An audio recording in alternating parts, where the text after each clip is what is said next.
See, today's class is extremely important class, ladies and gentlemen. What I'm going to discuss today is going to change your entire perspective. I have a humble request. Please do not judge your spouse or your husband or your wife or your girlfriend with this particular video or with this particular class because it can be a little bit of character assassination, right? Or assessing the character of your spouse with this particular class. Okay. We are going to talk about the traits of your spouse through Navamsha. आपके spouse कैसे हैं, उनका character कैसा है, how is the character of your spouse? And we are also going to discuss about Vivah, marriage. And this is something I promised you a couple of weeks ago, where I said that I'll definitely have a class on Vivaha, marriage, and how to see it through Navamsha. Okay, that's something that we'll be discussing today. I'm sure you're going to love it. There can be two classes on Vivaha. Okay, and this is the first class. And then once these two classes are done, then we can have, Rashi Tula Navamsha and Navamsh Tula Rashi. That will be my next target, teaching you that through Navamsha. All right. So, ladies and gentlemen, you see, I was always confused when I started learning advanced Jyotish that, what should be considered? Is it the Lagna Kundli that should be considered for the marriage, or it is the D9 that should be considered? And from where we have to take the inputs? Okay. Now, after 2 to 3 years of learning and then practically looking at various charts and talking to people, during a consultation, I talk for 40 to 45 minutes, at times 30 to 35 minutes to the native. And it is always a two-way communication. They also tell them about, what is happening in life. And then we, try and check in the horoscope and then we try to guide them. I realized one thing, which is 100% correct and on the point, that the D1 is attitude towards marriage.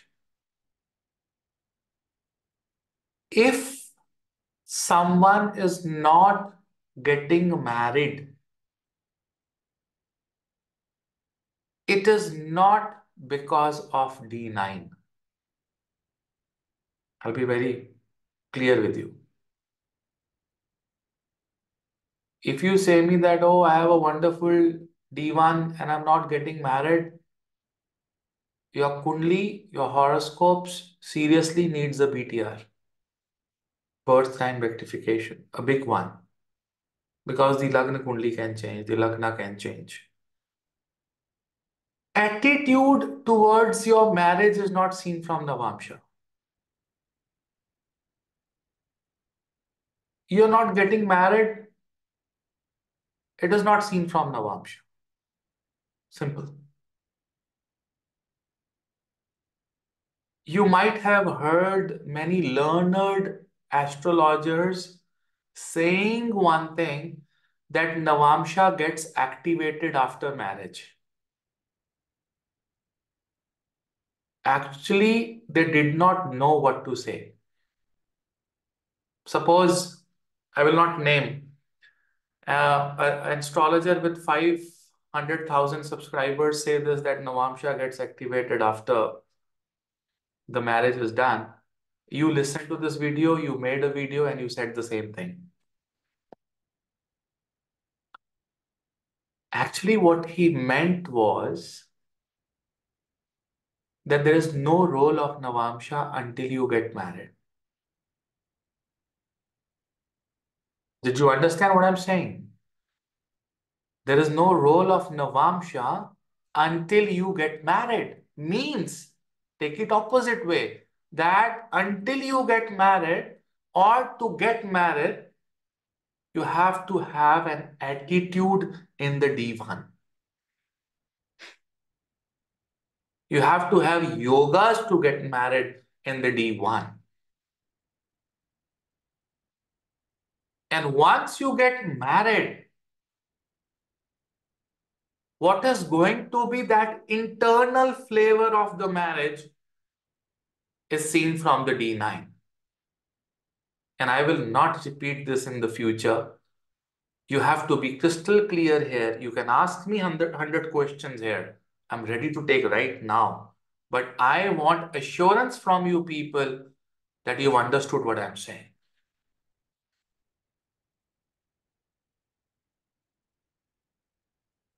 Do you want me to repeat? What did I say? I said that if you are not getting married before marriage, you have problems in finding a spouse, you have attitude problems towards marriage, it's not to be seen in the D9. When you're not getting married, some stupid astrologers will go in the D9 and start speaking the yogas in the D9, and then they'll tell you, okay, this yoga is not helping you get married. There's a past life karma and this and that. Fine. I mean, I don't deny them. There could be some logic. There could be a upadesha which I am not aware of. I don't challenge somebody's knowledge, but based on 25,000 charts that I've done, where every single chart had a question of marriage, for sure. If not married and after marriage, there was question of married life in every consultation.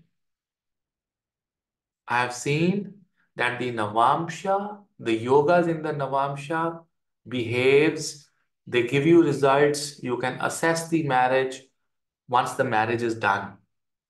But in the D1, in the Rashi chart, if you are not getting married, you have attitude problems. 90% of the girls who come to me and say, Guruji, I am now 35, 36. At the age of 30, 31, I was not getting married. I was not mentally prepared for it. I thought aram se shadi ho jayegi. And now that I'm 36, now I am also in a hurry. My parents are also in a hurry and we are not getting good matches. Should I see this in the D9? The answer is no. I have to see this in the D1. Because D1 is something which is outer, not internal. And when you want to get married, you should have an outer approach, not the internal approach. Okay? Not the internal. Your inside, your sexual desires can be seen in the D9 before the marriage also. Your character can be seen in the D9 before the marriage also, because character is hidden. So character is not seen from D1. Character is seen from, hello, D9. Because no one shows that he has a bad character.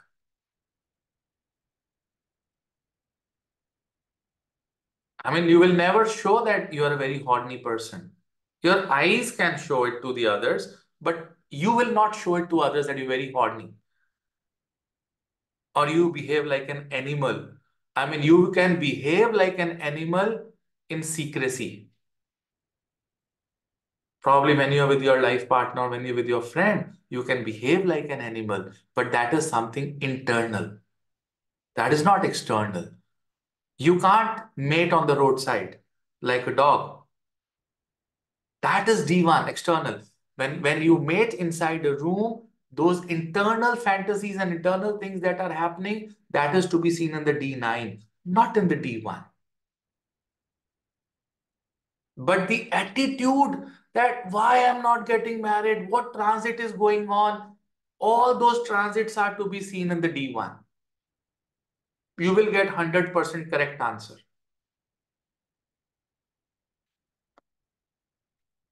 Any questions? Any questions? Only that I want these things to be permanent in your brain. Because when you do consultations, don't mess with your consultation. Especially do not mess with the consultation which is a marriage consultation. Because it is 40 years or 50 years of karma for someone. When someone gets married, they're at least together for 40, 50 years. They're going to have kids, they're going to have all the settlements of life. And if you mess it here, you've actually ruined somebody's life completely. Whenever there is a matchmaking or something, I'm really stressed. People expect me to do matchmakings in like 1 day or 2 minutes or 3 minutes, Dekhna hi hai, guni mila, not like that. I mean, to take a decision and tell someone that, okay, go ahead, get married to this person is a huge task. I see the character, I see money, I see the work, I see the financial situation, I see all these things. But when it comes to the characteristics of the spouse, now characteristics of the spouse cannot be seen in the D1. No way. The characteristics, the friends of your spouse, the cousins of your spouse, sexual desires of your spouse are to be seen in the D9. You cannot see it just by Upapada Lagna and Dharakara Graha. You have to get into D9. Of course, Upapada Lagna will teach you where you understand some traits of your spouse,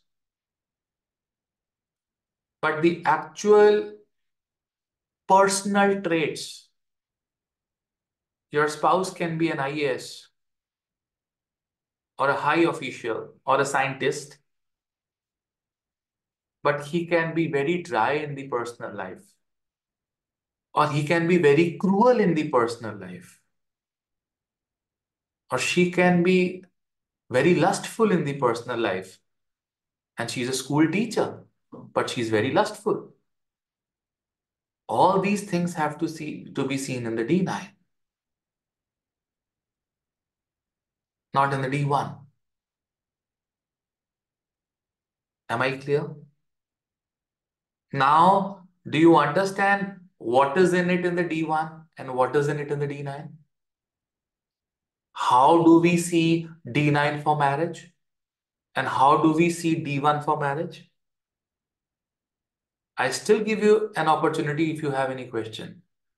No, let's go ahead. Chale, I need a thumbs up, right? So that we can go ahead and we can see what is happening. You see, ladies and gentlemen, the seventh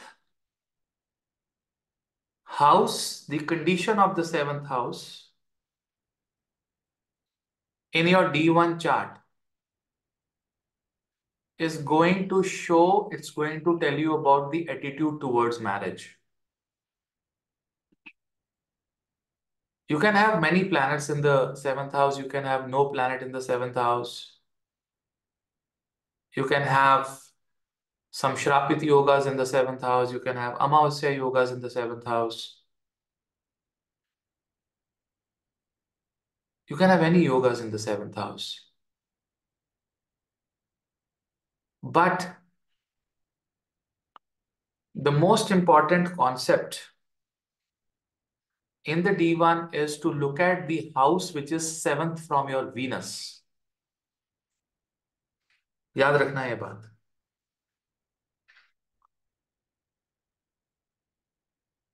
The house which is seventh from the Venus. Wherever is Venus in your D1 chart, wherever, look at the seventh house from the Venus.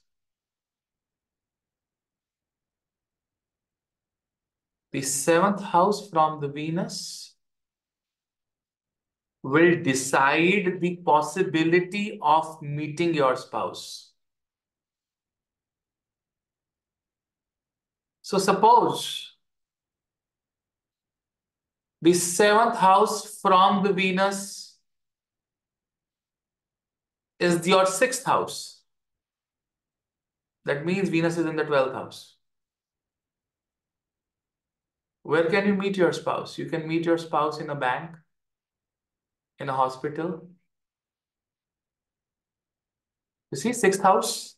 What is sixth house? Sixth house is rogue, shok, at maybe where you have that cremation ground. Rogue, shok, karza. Karza comes from a bank. Maybe, you know, you fought with someone. Maybe there was an accidental situation, and then you met a girl, and then eventually you became friends and got married. You will always meet spouse in an environment which is a difficult environment.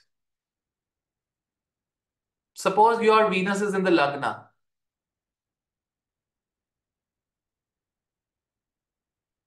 and you have seventh house. What is the seventh house? Seventh house is malls, market, especially if there's Tula association. Seventh house is mall.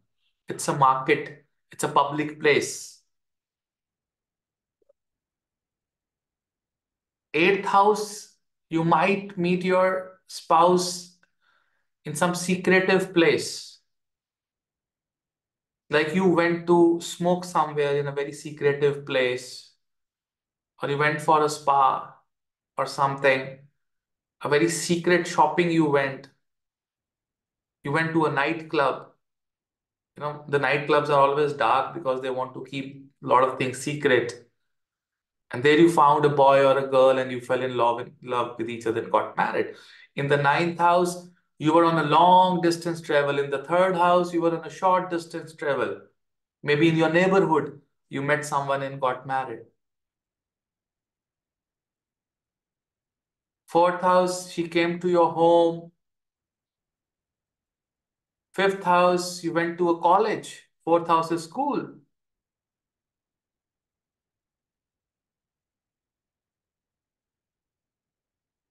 Fifth house is where you were in the college, you were in the school. You met them there.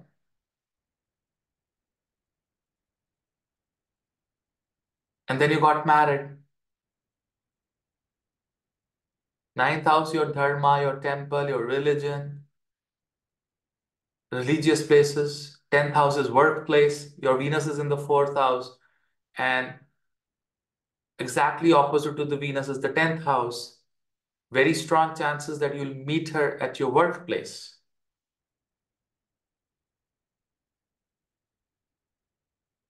11th house, you might meet your spouse on the internet, on a social media. So people who say that, can I get a spouse when I'm on shadi.com? Your Venus has to be in the fifth house to get a good match from shadi.com because it is going to be in the 11th house. 12th house, around the water, around sea, around some spiritual places. 12th house is some talent show. 12th house is where someone arranges, for you. 12th house is when, somebody arranged and they got a meeting done. Or you were alone somewhere and then you met someone. Second house is family gatherings at a restaurant, at a food house, or when you were eating somewhere, or your family arranged it. But you were in the office, but you were in the canteen and you were eating something and then you met someone and you can get married. This is one of the conditions. There can be other conditions as well. Because suppose there is Ketu in the second house, then the formula is going to change because that planet is going to have some aspect. Suppose you have Saturn. So you might meet someone in an environment where construction is happening, where if Ketu is there, research and development is happening. You see, Ekta, 12th, met my spouse arranged by relative at a restaurant near the sea. That's how you bang on these things, right?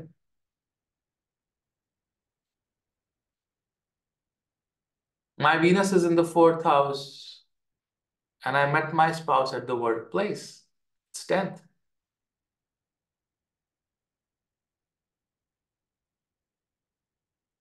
Very, very strong chances.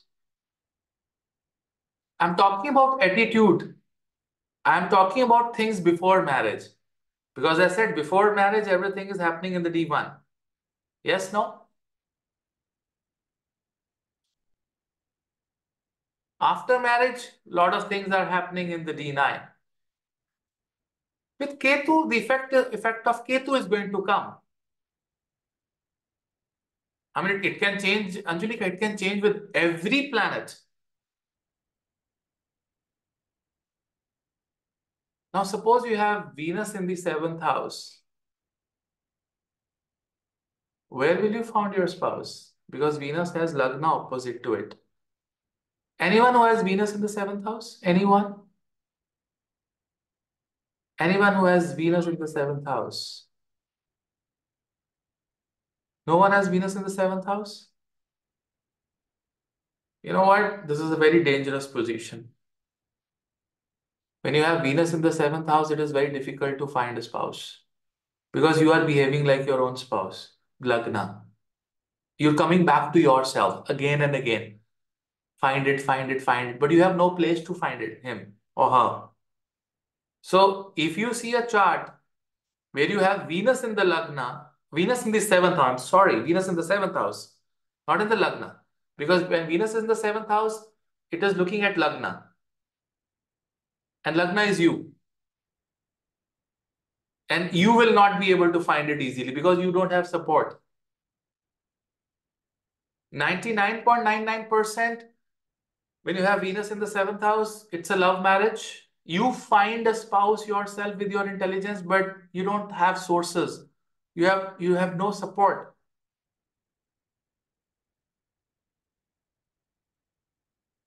So having Venus as an Atmakara Graha, Venus sitting in the seventh house, Venus with Ketu, Venus with Jupiter, Venus with Saturn in the seventh house is not at all good for finding a spouse. You'll not be able to find it. And especially if Venus is Atmakarak, I'm sorry, it's not going to happen. It's a love marriage for sure with Venus in the seventh house, but definitely your fourth is your, Akanksha. Fourth can be mother through mother. Also, fourth is your schoolmate. You had an affair in the school and then it went so long for 15, 20 years and you got married because Venus is in the 10th house.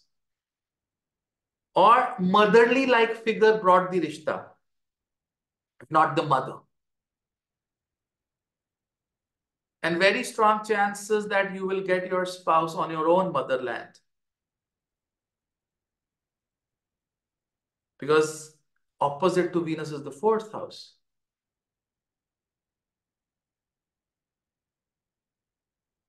That is how you can, I mean, this is one of the formulas. This is not the formula. Okay. Now, there's another formula that I'm going to teach you now. This is all Vivaha yogas. You will be astonished and you love them. You have to check the Lord of the seventh house from the Venus. Write down the Lord of the seventh house from the Venus. If the Lord of the seventh house from the Venus is in the fixed sign, if the Lord of the seventh house from the Venus is in 2, 5, 8, and 11,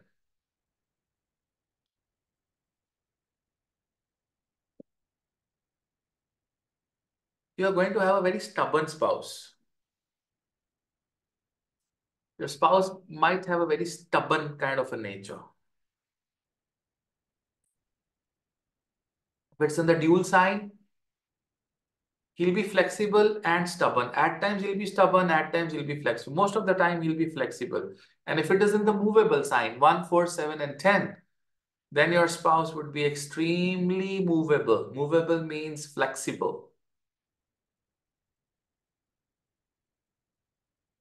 So are you going to have someone who's of a very flexible nature, easygoing, jaldi रूठ जाएगा, jaldi मान जाएगा? Then your seventh lord from the Venus can be in the movable sign. If it is in the dual sign, then he'll take some time, but he'll be fine. But if it is in the fixed sign, 2, 5, 8, and 11, he'll be the person of principles. Yes means yes, no means no. It can be in the positive way, it can be in the negative way, both the ways.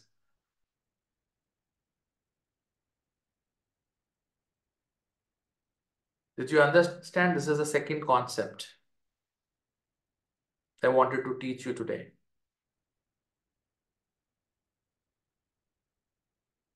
Having Venus or Jupiter in the seventh house of your D1 chart is not good. It's not good. Having Jupiter in the seventh house of your D1 chart will 100% delay marriage.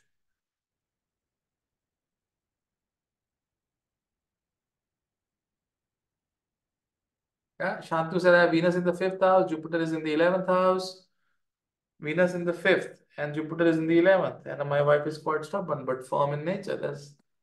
So, yeah, fine. I don't know. I didn't get your combination. I mean, I'm saying if your Venus, the opposite sign of the Venus is Jupiter, then Jupiter goes in the 11th Rashi, not the house. I'm talking about the Rashis. So if they are fixed signs, I said, with the fixed sign, yeah, you are a Aries Lagna. Yeah, you're an Aries Lagna. I got it. I got it. So your Venus is in the fifth house, and the 11th house has to be Saturn. And you have to check where is your Saturn. I have Venus in the fifth house, fifth, and Jupiter in the 11th. Saturn is in eighth, fixed sign. That's what I'm saying. You have to check the Lord of the seventh house from the Venus. And you see where it's sitting. So it's sitting in the eighth house means in Scorpio. And Scorpio is a fixed sign, 2, 5, 8, 11. She'll be stubborn. Did you get it, Shantanu? Did you get it? So she'll be stubborn. She'll be fixed. She'll be secretive. She'll be secretive. And she might not feel certain things that you feel. You will have to make her feel about certain things. She might not have realizations of many things. I'm giving you blank predictions, short predictions. She will not have realizations of many things about your life. आपको उसको बार बार realise करवाना पड़ेगा. अरे देख यार, कुछ सोच, realise कर मैं क्या कर रहा हूं, मेरे को बहुत स्ट्रेस है. She will not realize you are in stress. पक्का. Because when a planet is in the eighth house, you don't realize about it. उसको आपको रियलाइज करवाना पड़ेगा, आपको बोलना पड़ेगा, यार can't you realize I'm on a call? She might be talking loudly. Can't you realize I'm stressed today? I can't go out. She can go unrealized all the time. ऐसे spouse को कई बातों पे आपको पास बिठा के, समझा के, डांट के, प्यार से, गुस्से से आपको रियलाइजेशन करवानी पड़ती है. Having Jupiter in the seventh house is not good. It is going to delay marriage. Having Jupiter in the Lagna. Can someone tell me what happens if Jupiter is in the Lagna? Anyone? Yes. Navita, tell me, what happens if Jupiter is in the Lagna? What do you think what can happen? I want this discussion. What can happen? So many things. I have many planets in Lagna, sir. The four planets I have. No, So, no, that's okay. I'm talking about marriage. With perspective to marriage, if Jupiter is in the Lagna, what can happen? so my husband is little spiritual, and what else I can say? With the first thing what you have told us, sir, it's in fixed sign, so he's stubborn also, sir. Hmm. And what else? Hmm. Shreya, you want to say something? Thank you, Navita. Yeah, Shreya, you want thank to you, say sir. something, Shreya? Yes, Hare Krishna, sir. Thank you. I heard your voice. Thank you. Long, long time. हाँ अरे बोल बाबू जी sir अगर Jupiter लग्न में होता है घर को देख रहा है तो आपका जो इंटेंशन फॉर मैरिज है आपको ऐसा लगता है कि एक स्पिरिचुअलिटी वाला मुझे बंदा मिले या आपका राइटियसनेस बहुत ज्यादा होता है यार ये गलत है वो सही है उसमें काफी पिकी हो जाते हैं लोग एंड दैट्स वाई वो उनको लीड करता है कि वो शादी होने के बाद भी वो सिचुएशन बहुत वर्स रहती है उनके जो थॉट्स और इंटेंशंस होते हैं फॉर मैरिज वो सही नहीं बैठता जितना आप सी Absolutely bang on. Jupiter in the Lagna, they are interested in marriage very much, Parulji. It's not that they're not interested in marriage. Jupiter in the seventh house, they are not interested in marriage. Jupiter in the Lagna, and I'm going to share a ratio with you. Okay, I'm going to share a ratio with you. And that ratio is 90%. 90% is huge. So if I said I've seen 10 charts with Jupiter in the Lagna, 9 out of them, they have possibilities of two marriage. Simple. दो शादियां हो सकती हैं. 90% possibilities of two marriage. Jupiter in the Lagna. Shreya कुछ कहना चाहते हैं? Yes. आपकी आवाज कट रही है. We can't hear you. Your voice is breaking. नहीं आ रही आवाज. We can't hear you. Can someone hear her?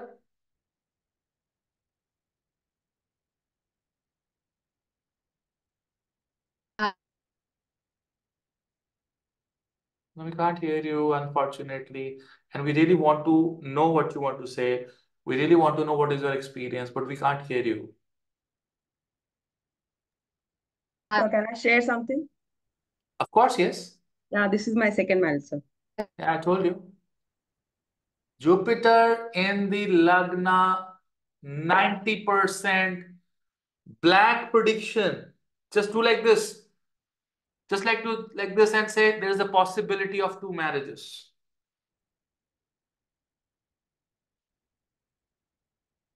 I'm not saying होगी. अगर शनि आ गया सप्तम में या कोई ऐसा योग हुआ जो मैरिज को स्ट्रेच कर सकता हुआ तो बच सकता है. लेट मैरिज 31 32 34 साल की एज में मैरिज होगी तो शायद दो मैरिजेस ना हो. May be. And when you have Jupiter in the Lagna and you get married around 32 31 30 years of age, that marriage will go. That marriage will go.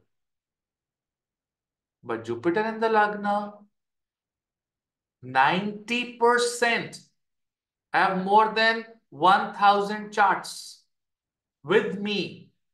With Jupiter in the Lagna, more than 900 charts had two marriages.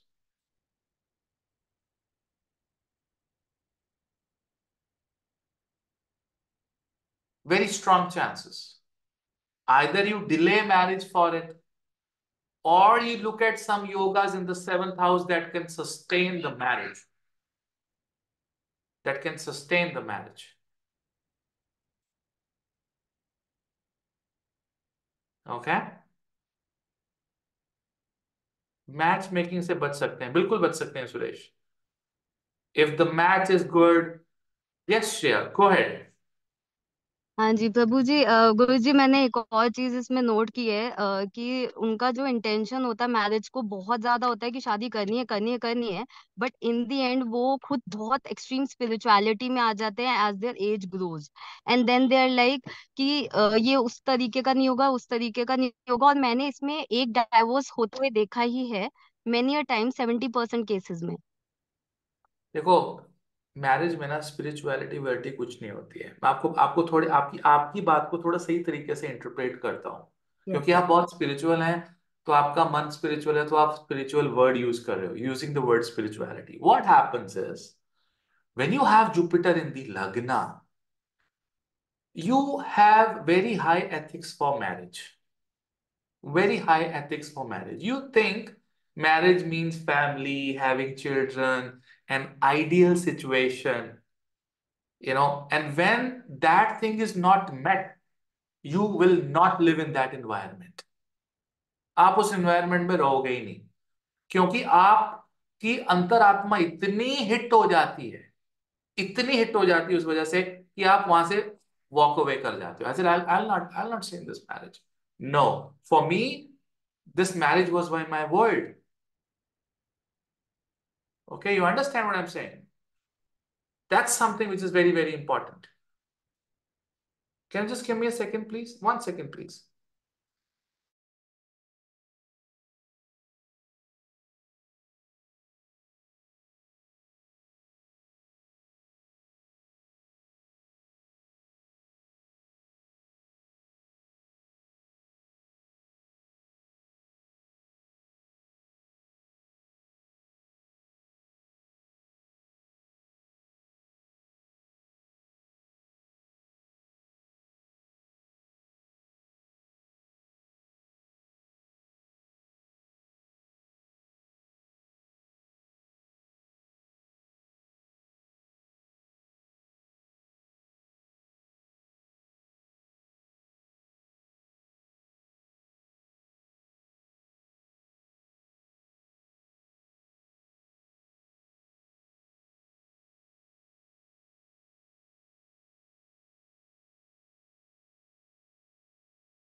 All right. So, yeah, Mugdha, you want to say something?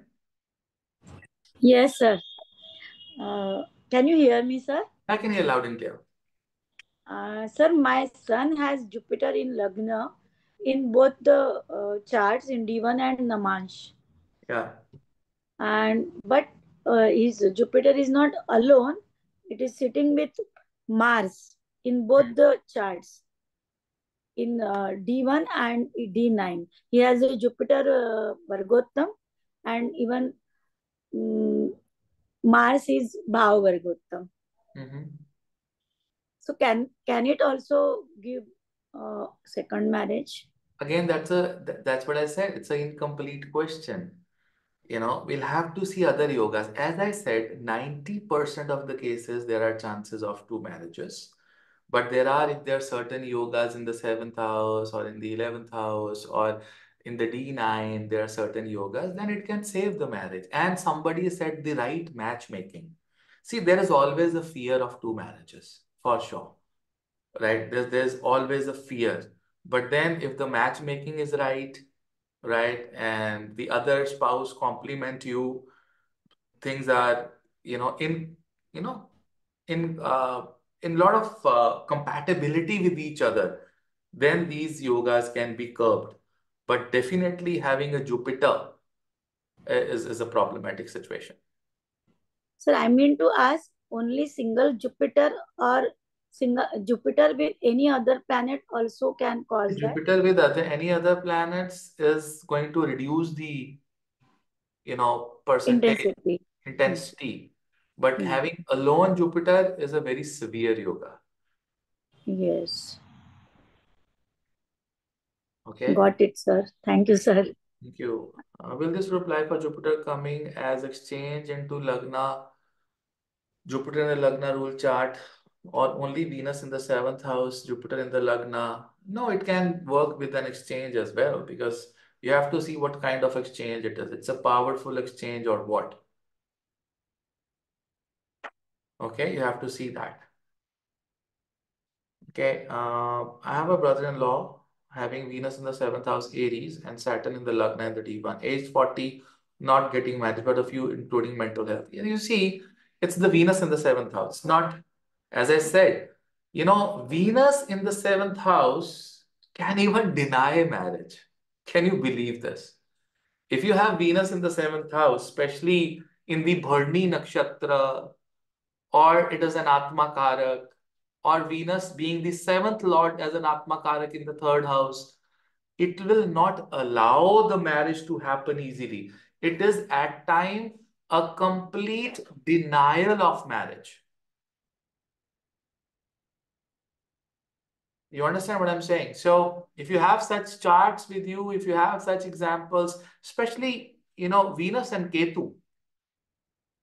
Now this Venus Ketu Yuti is extremely difficult Yuti, because this is not going to give you satisfaction in marriage. Venus Ketu Yuti is not going to give you satisfaction in the marriage. No matter how much your spouse does for you, no matter how much good rishtas you are getting, you will keep on denying them. You can waste your life for a person who is not worth it. When you have Venus Ketu Yuti in the seventh house of the D1 or in the seventh house of Navamsha, you can waste your entire life for someone who's not worth it. Trust me. Having Venus in the Gandanta can cause many problems.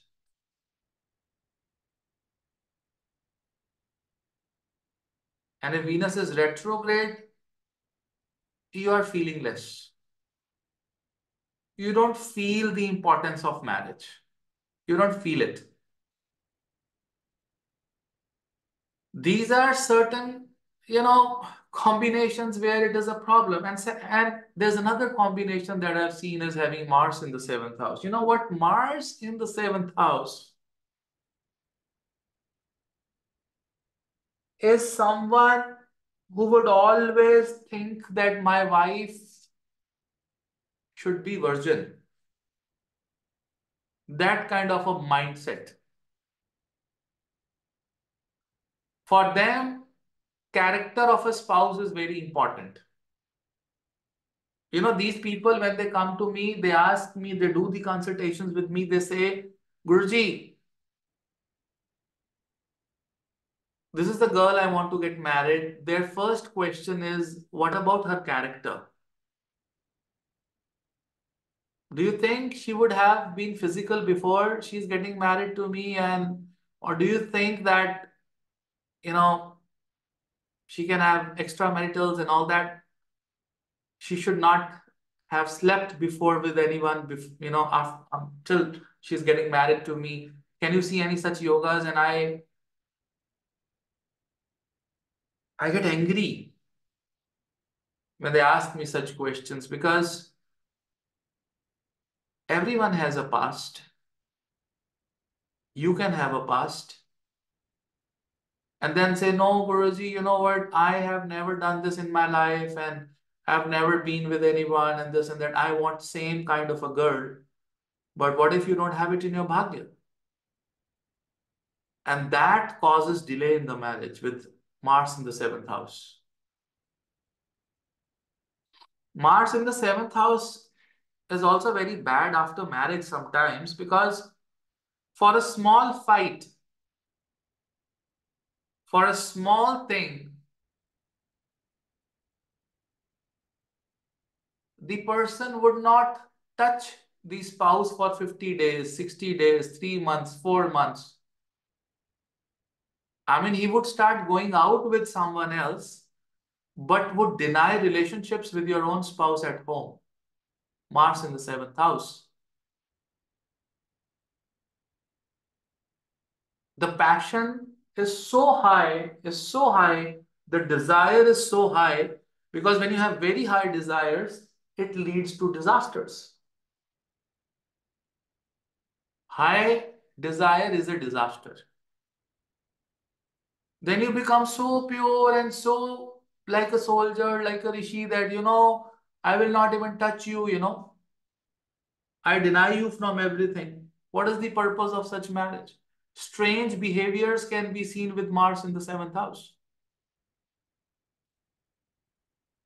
If you have a spouse who has Mars in the seventh house and she's not going along with you, then, to come back to the normal relationship will take at least a month or two.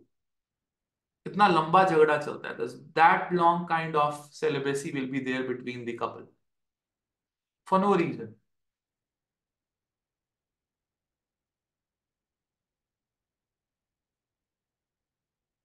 Anyone who has experience with Mars in the seventh house,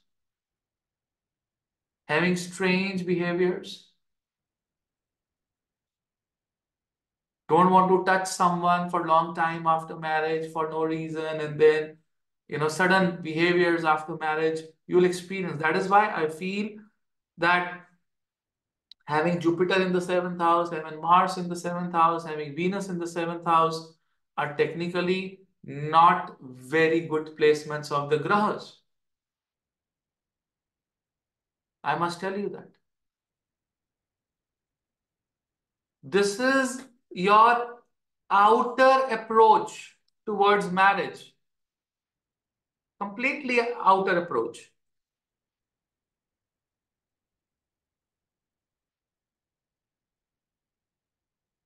Anyone who has experience, anyone who has moon in the seventh house, come on, tell me. Moon in the seventh house. Anyone who has moon in the seventh house. Manas. Anyone else? Shreya. Anyone else who has moon in the seventh house? Moon and Mercury in the seventh house. Okay. I have with Saturn.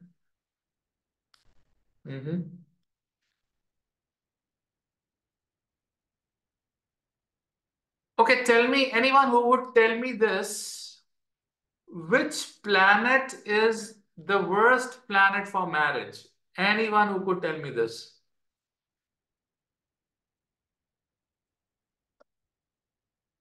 Anyone who would tell me the planet which is the worst planet for marriage?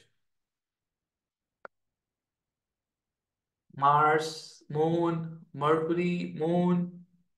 Jupiter, Mercury, Ketu, fantastic people. Mars, Saturn, Venus. Wow, everyone, सारे ग्रह हो गए. बचा कौन सा?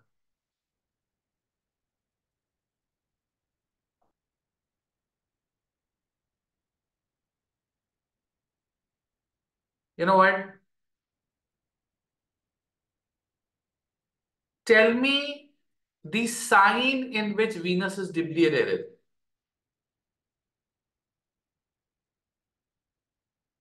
Virgo. The lord of the Virgo is Mercury, and Mercury is the worst planet for marriage. Simple. Mercury is a graha which is worst. Having Mercury in the Navamsha Lagna,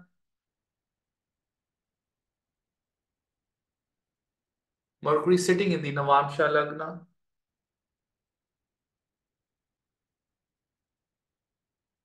or having Mercury in the seventh house can give you multiple relationships.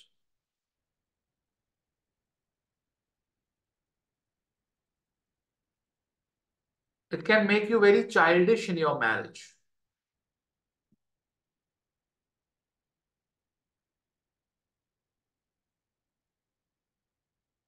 Jyoti said Mercury in the seventh house with Jupiter, sign divorce.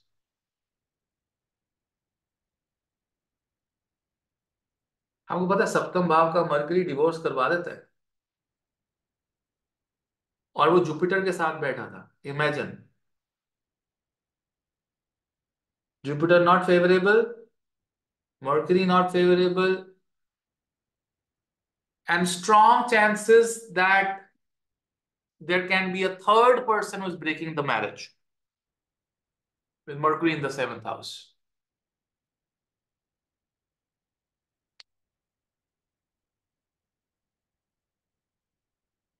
Yeah, too many friends.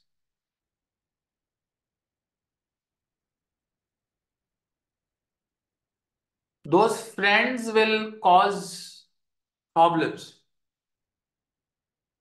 Happened with me, broke marriage because of the third person.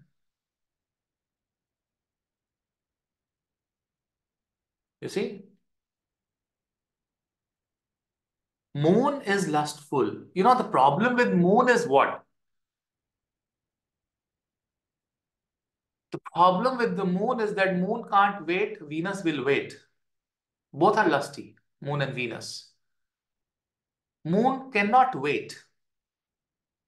Venus will wait.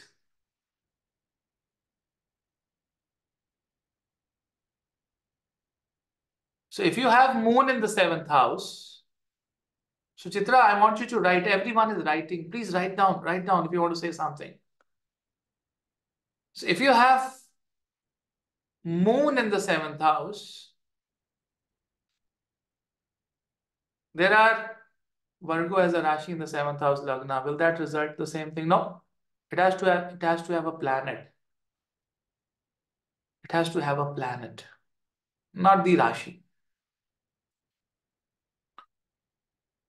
So if you have moon in the seventh house and you are a male, 100% there are chances of early ejaculation and weak sexual power because of your lustful nature from the childhood. Very, very strong chances. Because Venus can wait, moon will not wait. Moon will reach to the excitement quickly.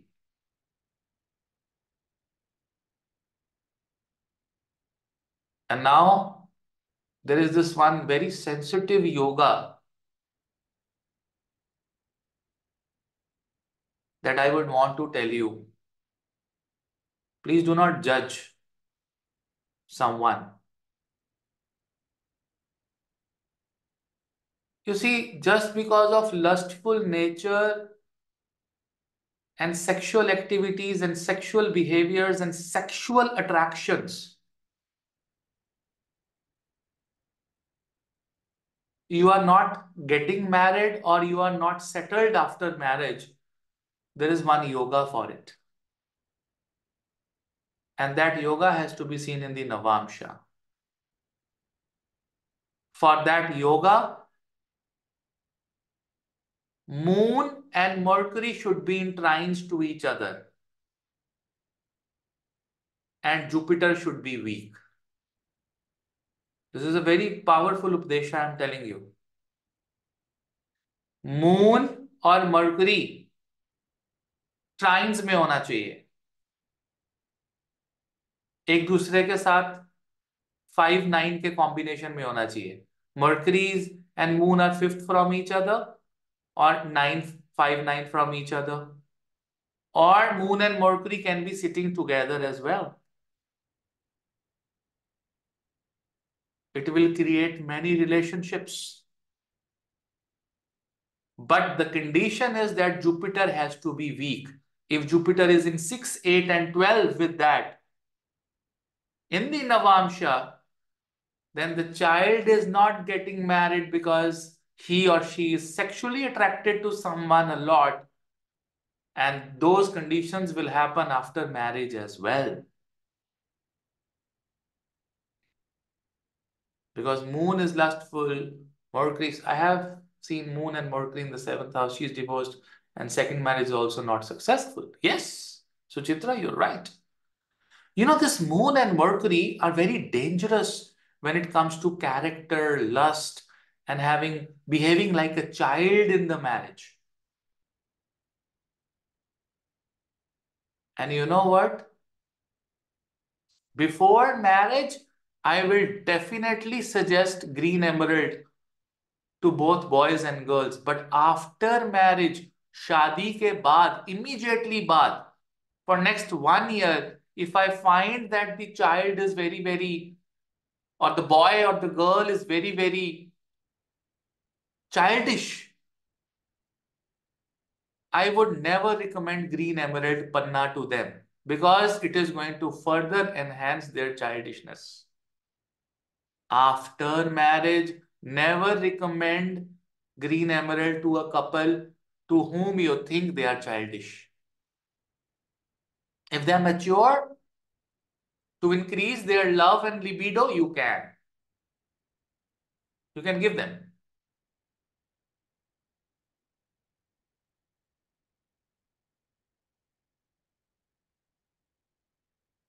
Mercury is an illicit son of Chandra. And Mercury will give you illicit relationships.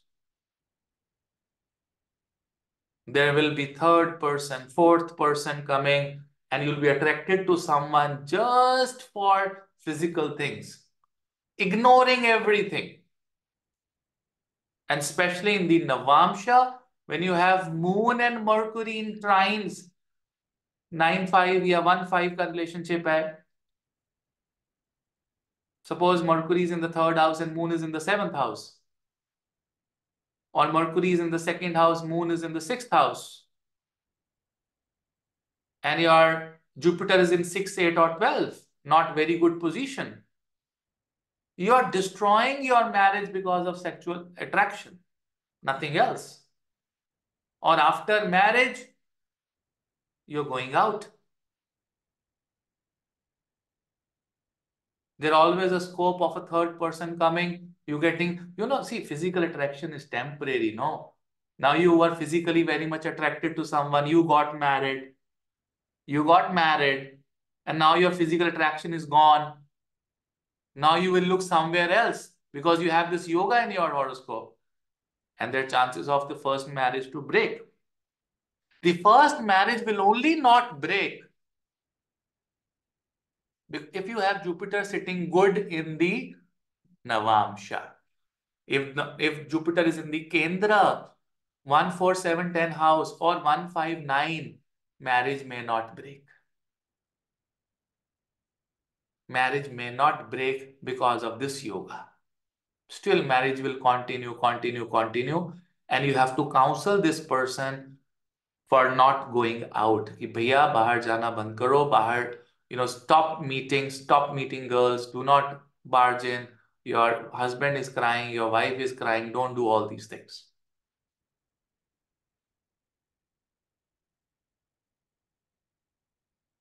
But you don't have to judge anyone because there are several other combinations.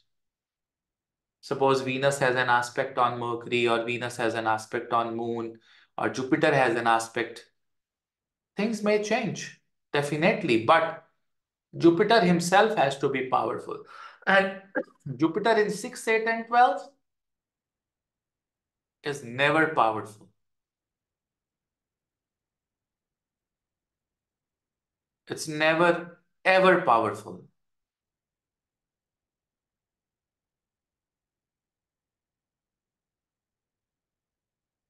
Any questions till now?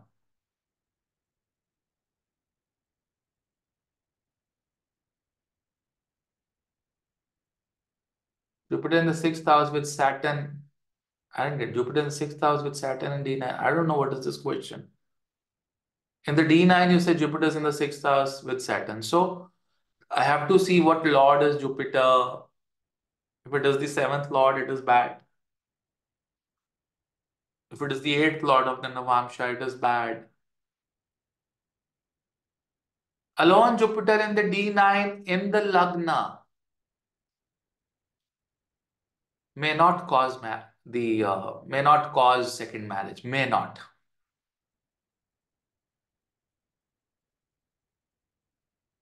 Because Jupiter in the Lagna in the D9, you are an extremely spiritual person. You bring that very strong vibration of spirituality. But if you have Moon in the 7th house, that means your spouse can be little lusty. Okay? Because wherever Moon sits, especially Moon in the 7th house in the Navamsha, is that you can have a very romantic wife, which is a positive version, or a very lustful spouse. That's a little negative version.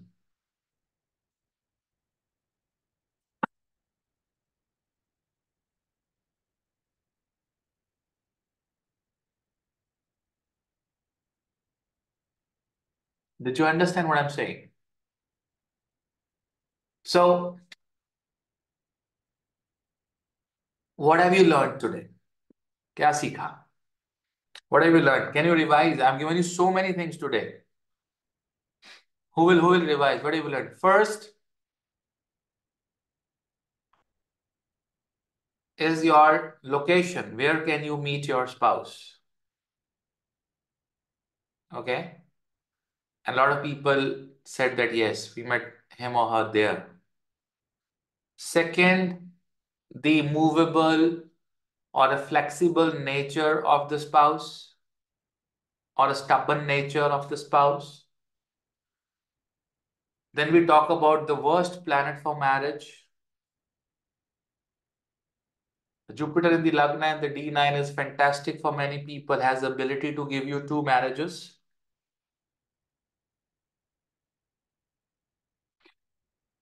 Jupiter retrograde in the Lagna.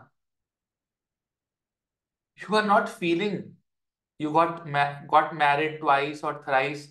You have no realization.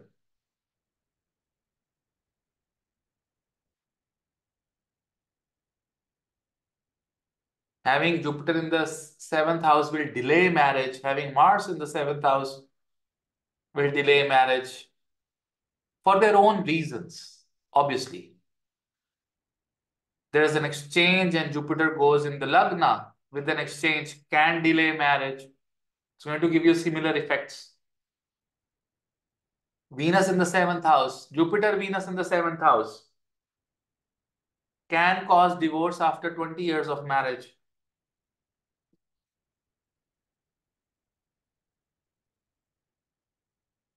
Jupiter and Venus in the 2nd house in the Navamsha can cause divorce after 20 years of marriage, because for your spouse, it is the 8th house. Because in the D9, the 7th house is your spouse. From the 7th house, the 2nd house becomes the 8th house for your spouse. If you have Jupiter, Venus, they are not good for married life.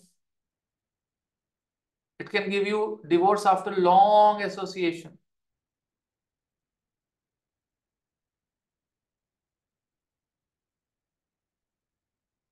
And there's one last thing I would be teaching you today.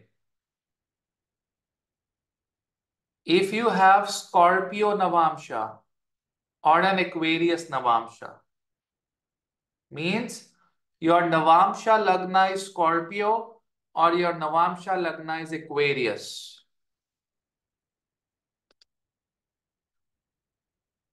Trust me. Trust me. अगर नवांशा में 8 number लिखा है लगन में या 11 number लिखा है,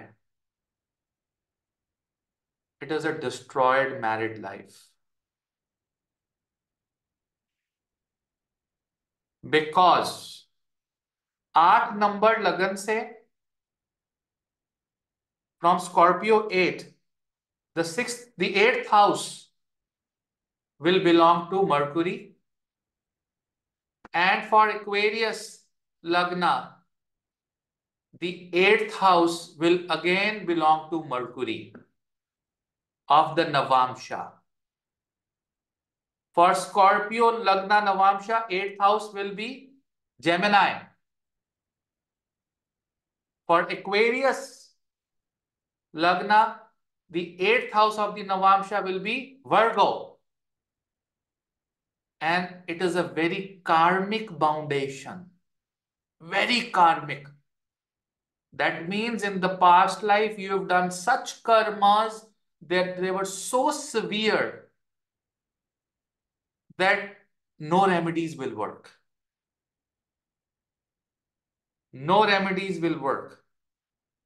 Only if you really pray to Shiva and Shiva listens to you, you try anything and everything, only then things will work. So if you have Scorpio Navamsha or I have Aquarius Navamsha, you might not have control over your marriage. Anyone who has Aquarius or a Scorpio Navamsha? Anyone? In the Navamsha, the Lagna is Scorpio or Aquarius. Trust me, it's like an SOS. Oh my God, you have to deeply check so many things. It is going to be a problematic situation. Absolutely. It's karmic. Means, Maninder, that your marriage with her is karmic. Past life connection. Total past life connection. Out of the blue, this person will come in your life and you people will get married, and this will be a complete karmic thing. Marriage will only happen when it has to happen. You cannot prepone it, postpone it.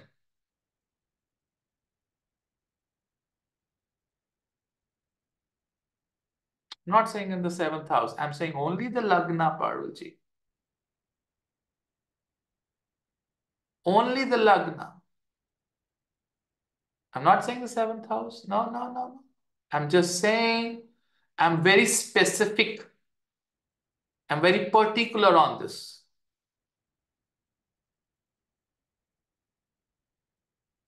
Scorpio Lagna, Virgotam, non-Virgotam, whatever. That's fine. It's okay. Navamsha. I'm curious to know what will happen if this happens in the 7th house. What happens in the 7th house? Scorpio is the 7th house, or the Aquarius is in the 7th house. That's a different story. That's not a problem. That is all about sexual energies that we'll talk in the coming lectures. We will also talk about sexual energies and desires that will not destroy the married life, that can make a person maybe little animal, or can go waste the sexual energy. We'll talk about these things. But I'm talking here is about having two Navamsha Lagnas to be worst for marriage is the Scorpio Lagna and the Aquarius Lagna. Your curiosity will be catered, Parulji, in the coming time. Because Mercury is 8th lord for both Aquarius and Scorpio, and Mercury is illicit. Mercury is not good for marriage. Because this is where the natural significator of marriage gets debilitated in the sign of Mercury. And the only thing that can save this marriage is Jupiter, because Venus is exalted in the sign of Jupiter. So after marriage, not before marriage, after marriage, the worst planet is Mercury and the best planet is Jupiter. Ekta, my one complete lecture is on sexual orientation. I've found out yogas of, what will make you lusty, what will make you dry, what will make you impotent. You have libido, what kind of libido you have. There is a complete lecture I've prepared on this, Ekta.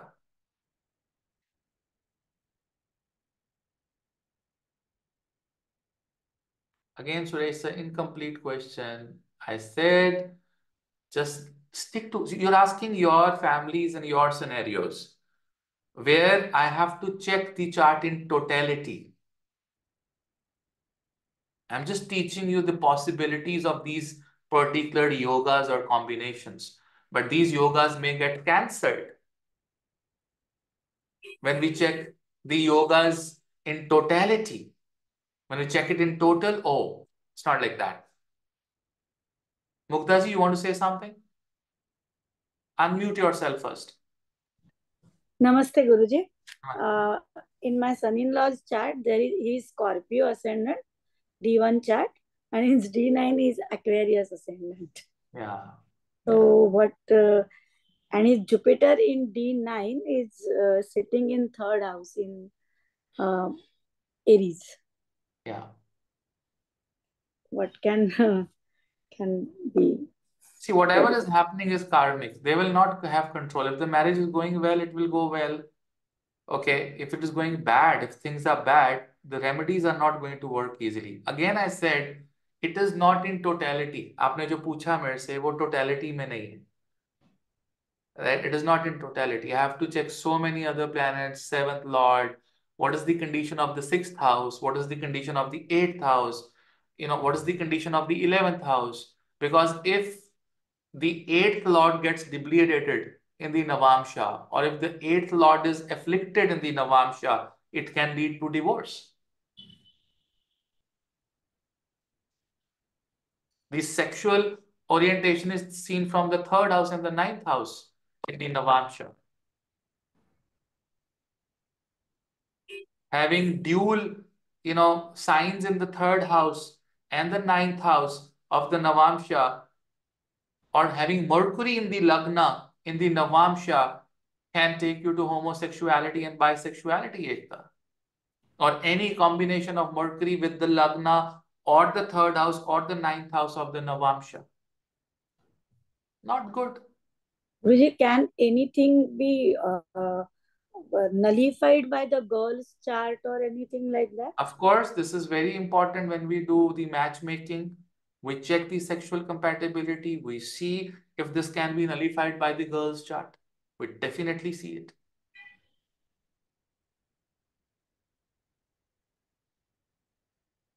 Jupiter in the D9 Mercury has an aspect of Jupiter. It is a savior, Vivekji, 100%.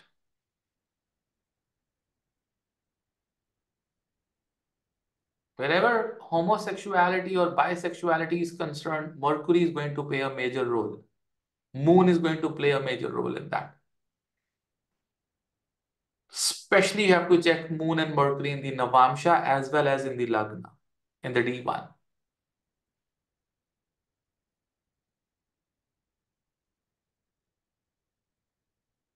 Three and 9 are the house of sexuality in the D9. The 3rd house and the 9th house.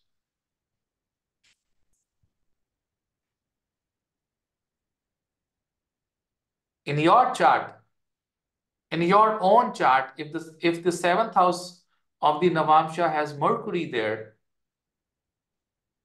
it can be a little difficult because there are chances of homosexuality. If you have, probably a doubt about your spouse for homosexuality, look at your own chart first and see if there is a combination of Mercury in the seventh house. Or is the Mercury impacting the seventh house? Your chart, not your spouse's chart.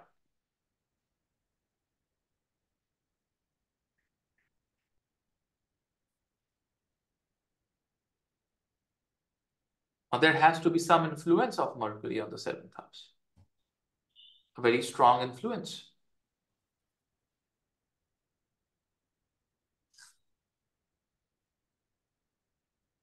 I think I've given you tons of combinations. I would need good notes to be made and put it in the group, and you will enjoy. And see, marriage is something which you learn in 2 or 3 lectures.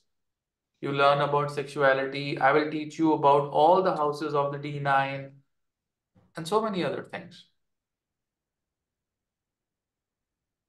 Then you learn these things in totality. But okay, now it looks dangerous and now it looks okay. Okay? That's At it. what time it can take, Guruji? Sorry? In which dasha it can happen, if it has to be happen? See, there are many dashas. Suppose if Mercury is afflicted, Mercury dasha can destroy marriage. The worst dasha for marriage at times is Rahu or Ketu's dasha. Ketu dasha is very, very bad. Antar dasha of Ketus are bad. If you're running a bad dasha or a dasha which is a Marak dasha or a dasha which is Trishraya or Trik Bhava dashas, these dashas can trigger a lot of such incidents where a long associated marriage come to an end. Only saving grace is Jupiter. Jupiter is the saving grace, definitely. I mean, after marriage, it is Sun and Jupiter. Surya और बृहस्पति ये 2 ग्रह जो marriage बता सकते हैं, because Surya is dharma and Jupiter will save marriage because of children. बच्चे अगर हो गए तो बृहस्पति मैरिज बचाने की पूरी कोशिश करेगा क्योंकि बृहस्पति इज अ जीव कारक. Surya will try to save marriage because of dharma.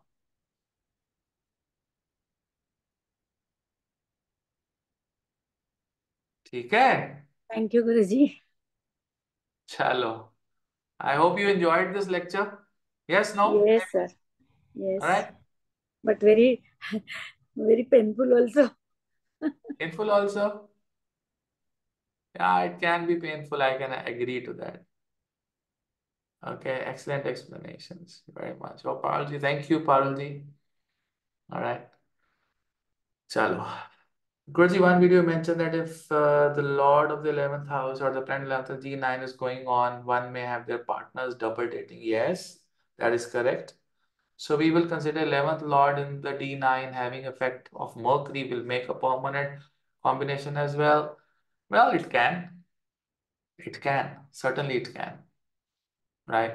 But if Mercury is afflicted, suppose Mercury is with Rahu, Mercury is with headless Ketu, or Mercury is with Saturn, or there's an effect of Mercury, through Saturn or through Rahu or through Ketu, then it can be like permanent thing. But then the dasha, there's a Jupiter dasha coming in life, then there can be transformation.